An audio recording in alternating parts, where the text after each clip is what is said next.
क्या हुआ जब 6000 साल बाद कुंभकर्ण की गुफा के दरवाजे तोड़े गए और अंदर जो मिला वो आपके भी रोंगटे खड़े कर देगा। नमस्कार दोस्तों, आप देख रहे हैं भक्ति शास्त्र यूट्यूब चैनल।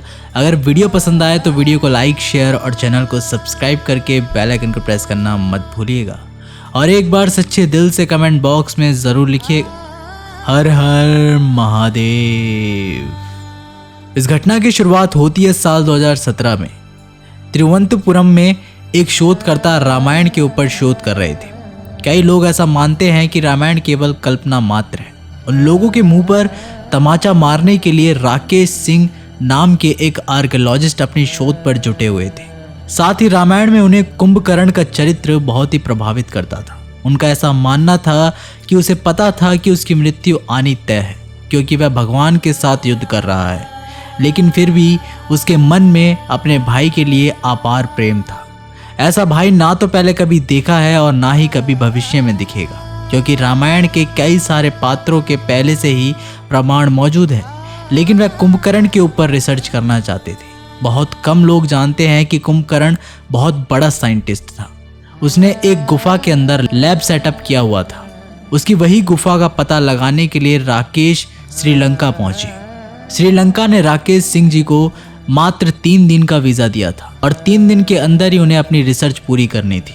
लेकिन उन्होंने हार नहीं मानी और राकेश सिंह जी, जो एक बड़े आर्कियोलॉजिस्ट हैं, उस पर्वत पर पहुंचे जिसे सुमेरु पर्वत के नाम से जाना जाता था। और वैज्ञानिकों का ऐसा मानना है कि शास्त्रों में ऐसा लिखा हुआ है कि इस सुमेरु पर्वत के ऊपर लंका नगरी बसाई गई थी। वह समझ चुके थे कि कुंभकर्ण की गुफा भी इसी पर्वत के निकट 2-3 किलोमीटर के अंतर्गत ही मौजूद होगी।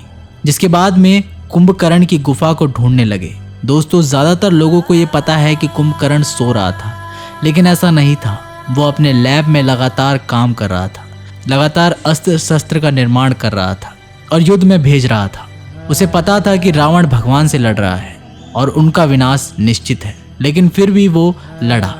वह लंका से 2-3 किलोमीटर दूर गुफा के अंदर अस्त्र शस्त्र बना रहा था। गुप्तचरों को इस बात का पता चला तो उन्होंने इस लैब की जानकारी विभीषण को दे दी।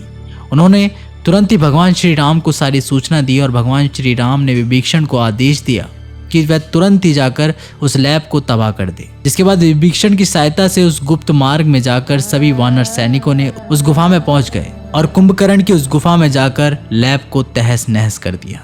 और जिस गुप्त मार्ग से वानर सेना उस गुफा तक पहुंची थी, आज उसी मार्ग से राकेश सिंह जी उस गुफा की ओर आगे बढ़ रहे थे। कुछ समय बाद आगे बढ़ने के पश्चात उन्हें गुफा के मुंह पर एक बहुत बड़ा पत्थर लगा हुआ दिखाई दिया। उन्होंने बहुत मुश्किल से जब उस पत्थर को हटाया तो अंदर एक दरवाज़ा था, जिसके ऊपर बहुत ही पौराणिक ताला लगा हुआ था। उन्होंने एक बड़े भाटे से उस ताले को तोड़ दिया और जब 6000 साल बाद कुंभकर्ण की गुफा के दरवाजे खोले तो अंदर का नज़ारा देखकर उनके भी होश उड़ गए, क्योंकि उस गुफा के अंदर लंका की कुलदेवी निकुंभला जी की एक बहुत बड़ी मूर्ति स्थापित थी। साथ ही वहाँ पर कुछ ऐसे सामान मिले जिससे ये प्रमाण होता है कि वो कोई लैब था और वहाँ पर प्रशिक्षण चला करता था। और वहाँ पर बहुत बड़े बिस्तर भी मिले थे। ऐसा लग रहा था मानो कोई बहुत विशाल इंसान इस पर सोता था, जो सालों पुरानी मालूम पड़ रही थी। लेकिन इस गुफा के अंदर लैब के सामान का मिलना और बहुत बड़े बिस्तर का होना ये प्रत्यक्ष प्रमाणित करता है कि सच में वह कुंभकर्ण की गुफा थी। शोधकर्ता राकेश सिंह अपनी शोध को जारी रखा और 3 दिन के बाद वह भारत लौट आए। उनके इस रिसर्च को आज भी सराहा जाता है। उनके इस काम की चारों तरफ तारीफें होने लगी। इस घटना को लेकर आपके क्या विचार है दोस्तों, हमें नीचे कमेंट बॉक्स में ज़रूर बताइएगा। अगर आप लोगों को ये वीडियो पसंद आई हो तो वीडियो को लाइक, शेयर और हमारे चैनल को सब्सक्राइब करके बेल आइकन को प्रेस करना मत भूलिएगा। तब तक के लिए नमस्कार, टेक केयर।